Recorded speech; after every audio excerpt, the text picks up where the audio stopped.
Charting Toward Intimacy covers mature topics. Listener discretion is advised. Charting Toward Intimacy covers mature topics. Listener discretion is advised. Have you ever wondered what it would feel like to just have an effortless sex life? One where having sex wasn't this ever-looming issue or something that needs to be tiptoed around, but where sex is something that is enjoyable, mutually pleasurable, and desired by both you and your husband? Today, I'm going to share the number one tip for how to bridge that gap between sex being difficult to sex being effortless. Welcome to Charting Toward Intimacy, the sex and intimacy podcast for Catholic women. My name is Ellen Holloway, and I'm a Catholic speaker and coach who specializes in sex and marital intimacy, and I am on a mission to help you actually enjoy and desire good, holy sex with your spouse. And today we are talking about the one thing that can revolutionize your sex life that you can start doing today. But before we get into that, I'm going to tell you a quick story. Angela and her husband Mitch had been married for 3 years. They started out their marriage with a lot of misunderstanding about church teaching, especially around NFP and contraception. About 6 months into their marriage, they started learning more about the beauty of theology of the body and what the church teaches about sex being a way for humans to image God. They stopped using contraception and started reading some books about the Catholic Church's teaching, and they started talking about sex a little bit. Sex became so much more than a physical act to them now. They saw the richness in how two become one flesh and the depth of what John Paul II has to say in his theology of the body. They were hooked and they loved it. But sex was still really hard. And now it seemed even harder. Sex was such a big deal. Sex was imaging God. It was holy. It was a prayer. Angela and Mitch felt like they had to come into sex perfectly.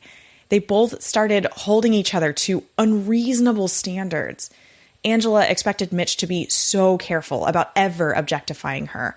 Whenever he spoke of her body and said something like, "Oh, you're looking so hot today," she felt like he was going back into the old times when sex was just an act and a means to the end of pleasure for him, not a holy and sacred act. Angela and Mitch were starting to question every single thing they did during sex. Is me touching her here using her for my own pleasure? Is him kissing me there appropriate for something so holy? Should I even wear lingerie anymore? Is this putting my husband in a near occasion of sin? Is it making it too easy for him to objectify me? Initiation became a silent affair because both were worried about saying something that would now make the act unholy. Sex itself was silent and reserved. Both worried that they were going to do something wrong. Sex started to happen less often until it was only 1 to 2 times a month at best. Angela and Mitch were so afraid of doing something wrong and sinning in some way that they actually began to avoid the act or just very rarely came together. Sex became so much harder than it was before they learned about all the goodness and the beauty. But why is that? Why did sex become harder once they learned about how good and beautiful it was? See, Angela and Mitch fell into a trap that Christians in the Middle Ages fell into with the Eucharist. Very few Christians received Jesus in the Eucharist during the Middle Ages because they knew that the Eucharist was so good and so holy that they felt that they were wholly unworthy to receive. And this was just a total trap because those Christians weren't allowing Jesus to come into them and heal their unworthiness by actually receiving him in the Eucharist. See, Angela and Mitch became so worried that they would mess up with sex, that they would sin or objectify the other or somehow make the act unholy, that they began to subconsciously avoid it altogether. Sex became so serious to them that it became something that was almost feared. There was a fear that sex was this near occasion to sin. There was a fear of saying something that would take them down the wrong path. There was a fear of getting carried away in the moment and just going down a rabbit hole of sin. And there was also ultimately a mistrust between the spouses. A thought that something Angela did could lead Mitch to objectify her. She became so cautious in how she talked about sex and how she acted during sex. And ultimately, she wasn't enjoying it at all. And here's the thing. Sex is serious. It is a big deal. Sex is a way for two human beings to image God. That's a huge deal. Sex is the most efficacious way that grace enters the marriage covenant between husband and wife. Sex is not just a physical act for the sake of pleasure. Those are all very true statements. But sometimes if we dwell on that aspect too much, we get paralyzed. Sex becomes very difficult to navigate because we want to make sure we're doing it right. Sex becomes hard to talk about because we don't fully trust our spouse to not objectify us. Or maybe sex just becomes silent and reserved because we don't want to do anything wrong that would make us need to go to the confessional. So, how do we get out of this paralysis? We get out of it with fun. Yes, sex is a big deal. It's important. It's holy. It's so good. But it doesn't have to be so serious. Yes, we should absolutely treat it with reverence, but that doesn't mean that we need to act in the same way that we do at Mass, quiet, reserved, and prayerful. No, sex should be fun and light and enjoyable. So, how can we add in that fun? We can do things that actually make us laugh. Because what does laughter do? Laughter, it lightens moods, but it increases trust between two people. Laughter has a bonding effect. Laughter has a relaxing effect, and it opens us up to new ideas.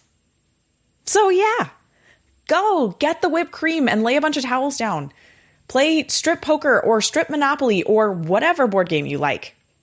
Play games like Pinch No Smiling while not wearing any clothes. And if you don't know what that game is, I will link it in the show notes.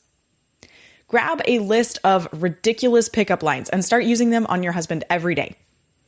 Dress up in silly costumes and act out a funny scene. During foreplay, only talk in British accents. Or play Naked Twister. Put on some dance music and just do a dance party. Or better yet, attempt to learn a choreographed dance together and then laugh about how bad you are. Draw each other. Paint me like one of your French girls. Nobody else needs to see the drawings. Because here's the thing. Yes, sex is important and it's a big deal. But just because it's important and a big deal doesn't mean we need to be afraid of it. When we start adding fun into our sex life, the pressure is lifted off. And that pressure is what is making sex so difficult in marriages. Pressure from all sides. But the pressure that I'm talking about right now is that pressure of worrying about sin or worrying about doing something wrong. So when we lift that pressure off, things become a lot easier. It's not so serious. So, in conclusion, if your sex life is hard right now, if it's hard to talk about it, or maybe it's even become non-existent, or there's just something else going on, I want you to add some fun in. And even if your sex life isn't hard right now, if things are going amazing, try adding some fun in, because I bet it's going to get even better. Do something to make you both laugh. And I promise things are going to get easier with sex. And if you're wondering about my promise of how you can start doing this today, but you're sitting in a period of abstinence right now, you can absolutely add fun just generally into your marriage, and that is going to make your sex life easier. Because the more fun that you have, the more laughter that you have, the more trust that you have between you and your spouse, the more open you are to each other. And again, laughter has a bonding effect. So the more bonded you are together. So even if you're abstaining right now, you can add fun into your marriage today. And I'd suggest maybe those ridiculous pickup lines as a good place to start. Thanks so much for listening. If you are not already following us on Instagram, be sure to check us out at Charting Toward Intimacy. And if you listen to podcasts on a platform that gives you the option to rate or review, we'd love for you to do that because it helps us spread the word about the podcast. If you ever have questions, comments, or episode topic ideas, please reach out to us. We love to hear from you. You can reach out on Instagram or send us an email. Our email is in the show notes. Until next time.